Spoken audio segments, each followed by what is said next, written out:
Praise the lord.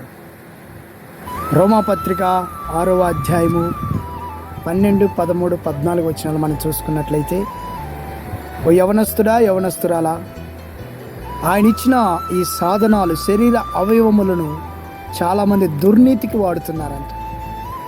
ప్రభు ఇచ్చింది ఎందుకో తెలుసా? మన అవయవములు అనగా కన్ను, చెవులు, చేతులు, ఈ నోరు, నాలుక సమస్తమును ఆయన యొక్క నీతి కొరకు వాడాలని ఆయన మనం సృష్టించాడు ఈ అవయవములు. చాలామంది యవనస్తురాలు ఏం చేస్తున్నారో తెలుసా? వారి కనులు దుర్నీతికి సాధనాలుగా వాడుతున్నారు, వారి చేతులు దుర్నీతికి సాధనాలుగా వాడుతున్నారు. లేదు దేవుని బిడ్డ, నీకు దేవుడు సుందరమైన అవయవాలు ఇచ్చిందో తెలుసా? దేవునికి, నీతికి నువ్వు సాధనాలుగా నీ అవయవాలు ఉపయోగపడాలని ఇష్టపడుతున్నాడు.